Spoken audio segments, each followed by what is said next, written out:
Hello everybody and welcome back to the Traxion channel for another brand new video, and I'm delighted to say that thanks to Codemasters I have my hands on the first preview build of Grid Legends. Now it's fair to say that we at Traxion have been excited about this game for a while now, and for a number of reasons. First of all, if you've been following Traxion for a while, you may well know that I've been doing a Let's Play Career Mode series on both the original Race Driver Grid and the game that came before that, Toka Race Driver 3. Now there are many things about Grid Legends which actually hark back to those two older titles, so of course that gets me excited. The gameplay itself is always fun, the racing is always good on grid games, so I'm looking forward to giving that a try today. There is also an incredibly immersive career mode and a story mode coming up. We've seen little previews of it and it looks really cool, but unfortunately we're not able to show you any of that today. What we're going to be focusing on is the gameplay, and I'm going to give you my first impressions of the gameplay with this Thrustmaster TSXW racing wheel, because of course, if you're wanting to buy a racing game, you want to know it's going to feel good on a wheel, and although this isn't a review of any kind, it's just going to be my genuine first impressions. I want to try and give you guys an idea of how it feels to me. So without further ado, let's jump in.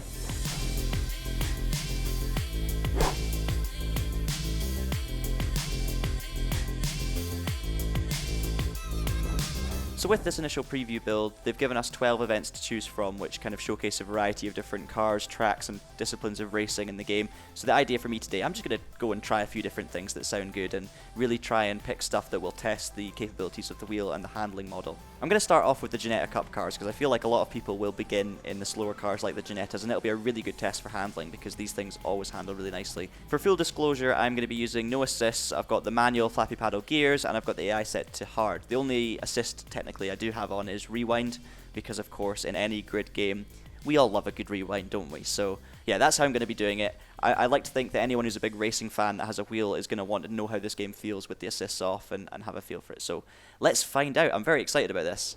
First race in the Ginetta then, and we're about to be underway. Pretty good start.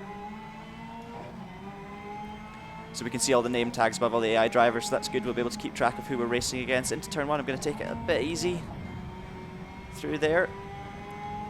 Straight away you can feel the impact of the force feedback. You've immediately got a nice bit of resistance there, which is exactly what you want. You're not left wondering where on earth the steering is. 4 or 5 corners in, I've got to say, so far so good. It feels completely natural. I don't feel like everything's all set up wrong and it's going to be a total alien to me. Oh, I've been forced into a wall already. Let's just rewind that.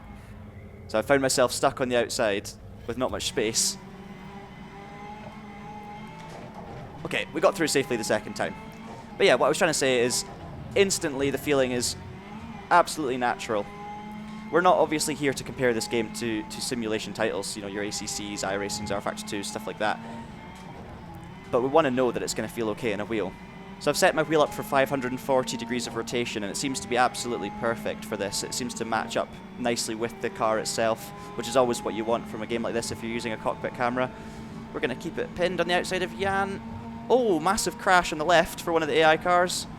I've gained a few positions because of that. So the AI cars make mistakes and crash, that's good to see. Just going to reiterate again though, this is an early build of the game, so I'm not here to judge, you know, the AI's behaviours or look for any bugs or anything like that. I'm just here to kind of give my honest first impressions of the wheel. I'm probably not the best person to give you the full in-depth review of how it feels compared to the previous grid game, because I don't have much time on the previous grid game.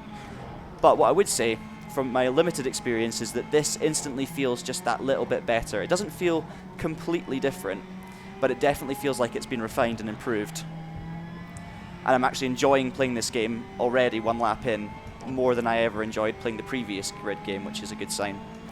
I wouldn't say it's a total revolution, but I'd say it's a fairly sizable evolution. Dive down the inside of Liam Clark for second place, bit close.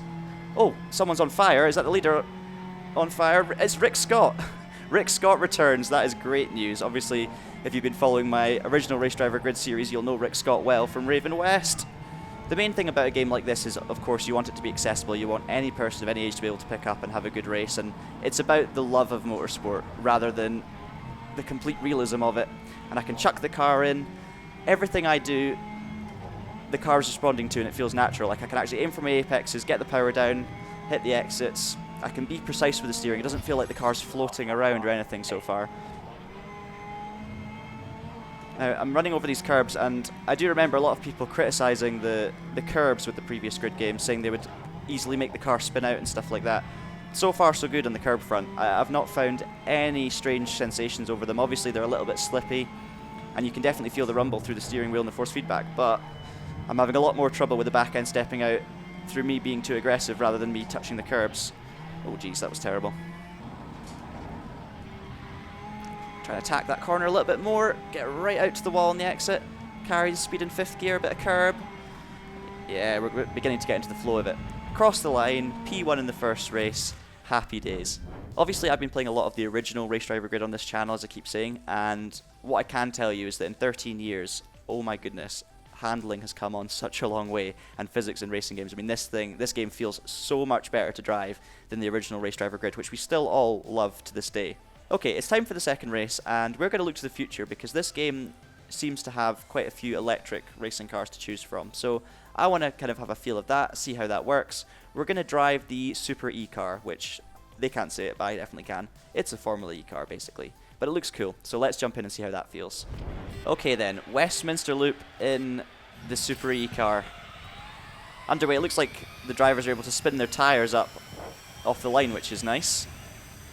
Gonna hit the brakes into the first corner. Bit of curb.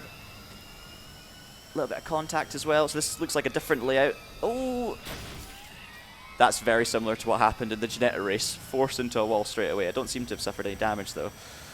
Got a nice run. Lack of sound as expected with the Formula E car, and when I got on the brakes there, really heavily pushed the brake pedal, the car did feel, you could almost feel the weight behind it, which is exactly what you would experience in a real Formula E car with the weight of the batteries.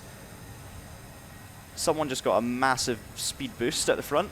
I'm going to go around the outside of these two. That's easy enough. Up into 8th position, going to hit the brakes. Oh, lack of stopping power. You can feel the weight, as I keep saying. Missed my apex there. If I give it a boot full, the traction's not so bad. Over the curbs, a little bit hairy, but nothing too slippery. Again, back end playing around a little bit on the exit, but it's completely controllable and manageable.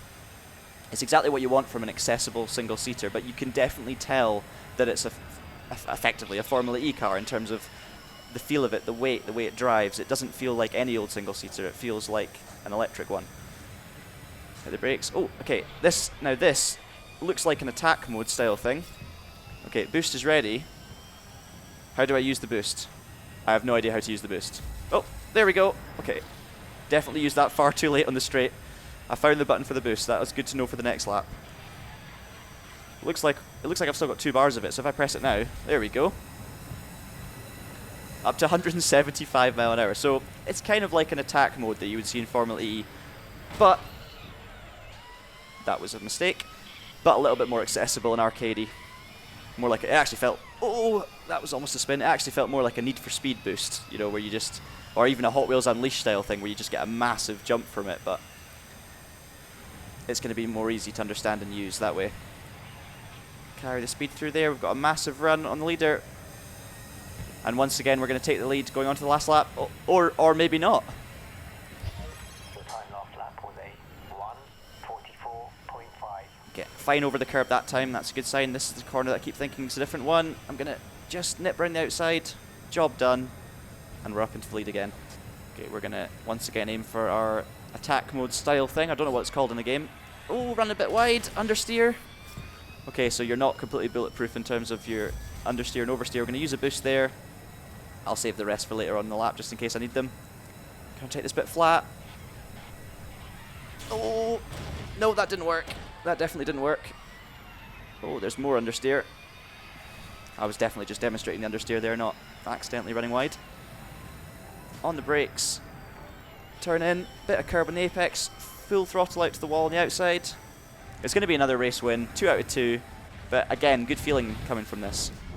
We haven't talked much about the visuals of the game, but it's quite clear to see they're good. You know, the game looks really nice. I really like the extra little touches like the confetti and the fireworks that just make it a little bit more fun and a little bit less serious. And, you know, when you're used to sim racing games where everything is just perfect to the detail of what it is in real life, it's nice to have a little bit of flair.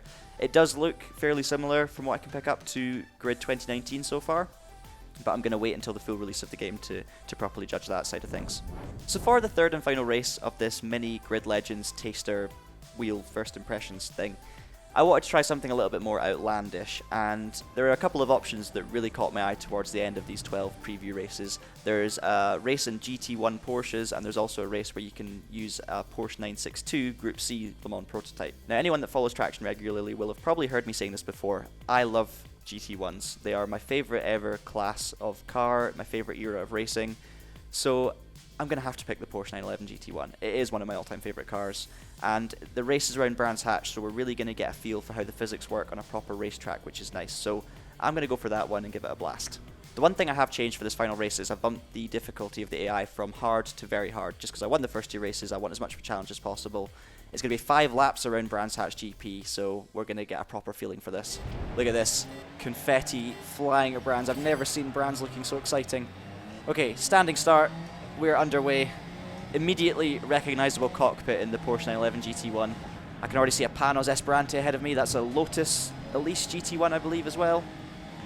So they've got a really nice variety of cars instantly. We're going to try and keep it nice and clean through this first corner. Oh, I say that. That Porsche wasn't wanting to keep it clean. I'm noticing little indicators as well on the bottom of the screen pointing out where the AI are behind me, which is a nice touch. A little bit of oversteer off the curb. We're going to brake late through here around the outside of the Porsche that buffed me off earlier. So far so good.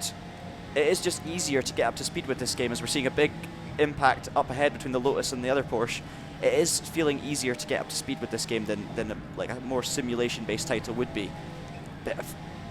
The car stepped out at me over the curb there. I'm still not sure what I think about the curb. Sometimes I feel like they're absolutely fine and the cars are stable. Sometimes I feel like the curb is a bit lethal, so just got to watch out for that. Oh, we've got someone spinning off to the right hand side going into the final corner. I'm going to try and carry the speed. Had to lift a little bit down the inside of the Panos. Bit of contact again. Don't know how to look behind me. There you go. No, understeer. Gravel. Get back on. Oh, I've been absolutely mullered. We're just going to wind it back and pretend that didn't happen. I was actually distracted. There was a big spinny thing in the crowd somewhere there. Look, I thought a car was flying through the air. Oh, we've got another spinner off to the left. I've gone in a little bit deep. The thing about these GT1 cars as well is handling on them wasn't incredible. You know, they had a lot of power. They probably had more power than they had grip. So you could really fly down the straights pretty much at prototype speeds. But through the corners, you just have to be a bit careful and brake earlier than you would in most other cars. The racing is properly exciting though. Like, no matter where I look, there's AI cars having close battles. I'm going to sneak down the inside. Nope, not going to happen. AI difficulty, by the way, on very hard feels like a really nice level for using a wheel. Slippery curb. Okay, we can carry good speed through this last corner. Get the power down nice and early. See if we can get a run on Tanaka. We're currently 11th. I'm on to lap 3 already, so it doesn't look like I'm going to win this race. Down Paddock Hill.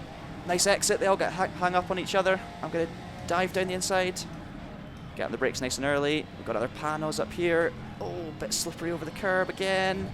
Bit of contact. It's all kicking off. There we go. Speaking honestly, for a first impression of this game, it feels like the most refined version of a grid game so far. In terms of the actual racing, I feel like everything's been thought through pretty well. The AI race you well. They sometimes can be aggressive, they can sometimes be a little bit less aggressive. Okay, the curbs do still hurt you a little bit, let's be honest. And so do the AI. I'm trying to be nice about you, and you're hitting me off. But yeah, it does feel like, compared to all the other grid games and my experiences of them, it does feel like the best they've had to offer so far in terms of the raw gameplay experience. With a wheel as well. I can't speak for the controllers. That was an interesting move, Daniel Marsh. I'm going to get you back.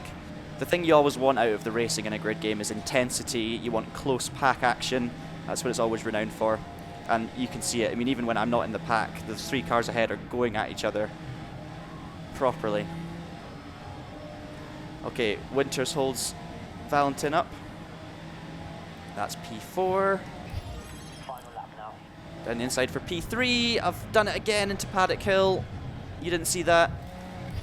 Okay, last lap. Into Paddock Hill. Perfectly hit my apex on the first attempt there, like a true pro racing driver that I am. How much speed can I carry? That's going to be too much, surely. No, I can just about hold on. That's where you can feel that this thing is more accessible. It is great fun though. Properly thrilling action. Like, I've only done 5 laps of Brands Hatch. I feel knackered. I feel like that was a great fun race. And I could really see myself, you know, doing a long-term career mode of this game and not getting bored of it. Obviously, very early to be saying stuff like that, but the potential is clear to see. Crossed the line, 3rd place. What more can I add? You saw my reactions, you saw my first impressions. Well done, Codemasters. So there we have it, my first hands-on impressions of Grid Legends with a wheel, and it's fair to say things are looking good. If you're a casual racing fan and you just want close, action-packed racing, doesn't take itself too seriously, Grid Legends is looking good. And I think that although it's not a complete transformation from previous Grid games, it definitely appears at first to be a nice evolution and a nice improvement on many different areas. I can't wait to see what the career mode and the story mode has to offer as well. I think that'll be really cool, and that's one of the things that's going to make me want to play this game. But what do you think? Are you looking forward to it? Does it sound good? Or does it look like too much of the same again? Did you want to see something completely different? Let us know down in the comments below. Make sure you subscribe to the Traxion channel if you want to see all of our Grid Legends content coming up as well, and if you want to keep up to date with all the latest news about the game, be sure to check out www.TraxionGG on a regular basis. There will be nothing that we miss on there, so please keep an eye on the website. That's it from me today, so until I see you next time, thank you so much for watching, keep it pinned, and have a great day.